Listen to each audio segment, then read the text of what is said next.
pessoal, aqui é o professor X e hoje iremos falar sobre a associação de resistores em série.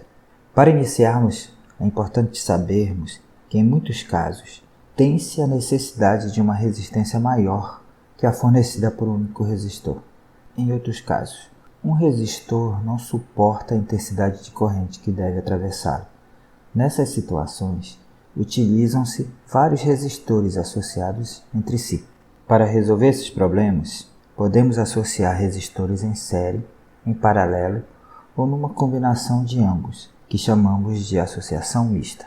Um outro conceito importante é o de resistor equivalente, sendo este um resistor que produz o mesmo efeito que a associação, ou seja, se for submetido à mesma DDP, deixa passar a mesma intensidade de corrente.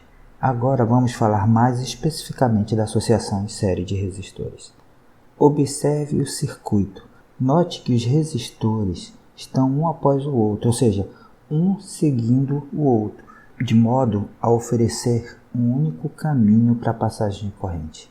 Agora vamos conhecer as características da associação em série. Primeiro, a intensidade da corrente I é a mesma em todos os resistores, pois eles estão ligados um após o outro e só existe um caminho para a corrente. A DDP total é igual à soma das DDPs de cada resistor do circuito. U é igual a U1 mais U2 mais U3. Terceiro, aplicando-se a primeira lei de Ohm a cada um dos resistores, podemos encontrar a fórmula da resistência do resistor equivalente da associação, sendo esta igual a resistência equivalente igual a R1 mais R2 mais R3. Ou seja, o resistor equivalente em uma associação em série tem uma resistência elétrica igual à soma das resistências elétricas de todos os resistores da associação.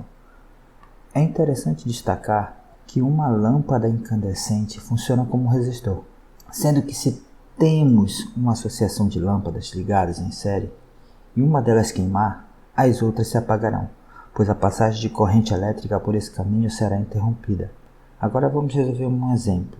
3 resistores têm resistências elétricas, R1 igual a 20 ohms, R2 igual a 30 ohms e R3 igual a 10 ohms.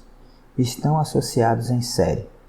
Aplica-se uma DDP de 120 volts nos extremos dessa associação, conforme a figura a seguir. Determine A. A resistência equivalente da associação. B. A intensidade de corrente em cada resistor. C. A tensão em cada resistor. Vamos resolver agora o item A, a resistência equivalente da associação. Repare, o que temos são 3 resistores em série. Logo, se estão em série, basta somar suas resistências para achar o resistor equivalente. Então ficaria 20 ohms mais 30 ohms mais 10 ohms, dando um total de 60 ohms. B. A intensidade de corrente em cada resistor.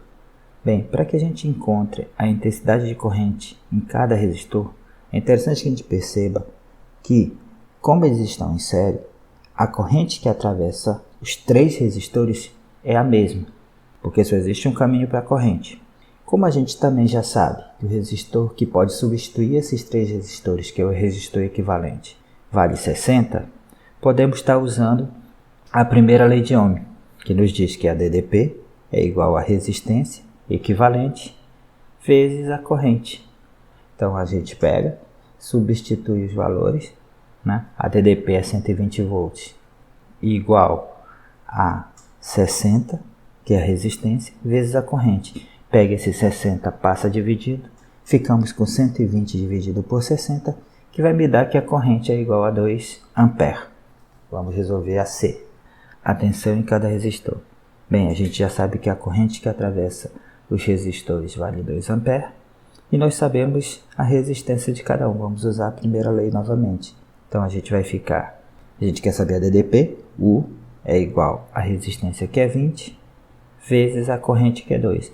Então no primeiro resistor nós temos 40 volts, a DDP no segundo resistor 30 vezes 2, 60 volts, e no terceiro resistor 10 vezes 2, 20 volts. Pronto. resolvemos essa questão. Bem, pessoal, nós vamos ficar por aqui. Obrigado pela companhia. Se gostou, deixe seu like,